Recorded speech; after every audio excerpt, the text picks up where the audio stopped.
Hello കൂട്ടുകാരെ, പഠിപ്പൊരു വാതിലിൻ്റെ പുതിയൊരു എപ്പിസോഡിലേക്ക് എല്ലാ കൂട്ടുകാർക്കും സ്വാഗതം.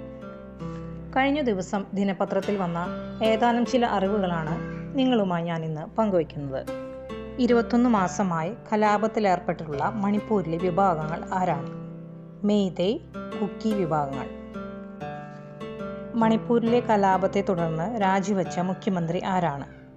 ഉത്തരം ബിരേൻ സിംഗ്. മണിപ്പൂരിൽ നിയമസഭ പിരിച്ചുവിടാതെ മരവിപ്പിച്ചിരിക്കുന്ന പ്രക്രിയ അറിയപ്പെടുന്നത് സസ്പെൻഷൻ ഓഫ് ഓപ്പറേഷൻ.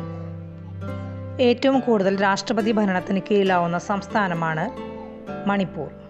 മണിപ്പൂരിൽ രാഷ്ട്രപതി ഭരണം ഏർപ്പെടുത്തിയിരിക്കുന്നത് എത്രാം തവണയാണ്? ഉത്തരം 11. പുൽവാമ ദിനമായി ആചരിക്കുന്നത് എന്നാണ്? ഫെബ്രുവരി 14. കശ്മീരിലെ പുൽവാമയിൽ 40 CRPF സേനാംഗങ്ങളുടെ ധീര രക്തസാക്ഷി ദിനമാണ് പുൽവാമ ദിനം.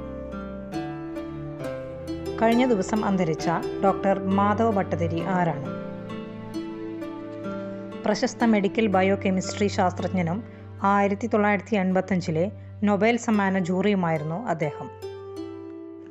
രസതന്ത്ര നൊബേൽ സമ്മാനാർഹരെ നിശ്ചയിക്കാനുള്ള സമിതി അംഗമായിരുന്ന ഏക മലയാളി ആരാണ്? ഡോക്ടർ മാധവ ഭട്ടതിരി. 38ാം ദേശീയ ഗെയിംസ് എവിടെയാണ് നടന്നിരുന്നത്? ഉത്തരം ഉത്തരാഖണ്ഡിലെ ഹൽദ്വാനിയിൽ.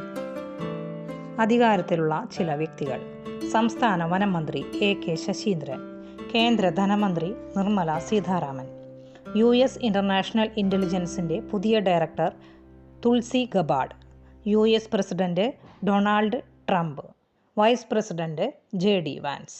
Thank you.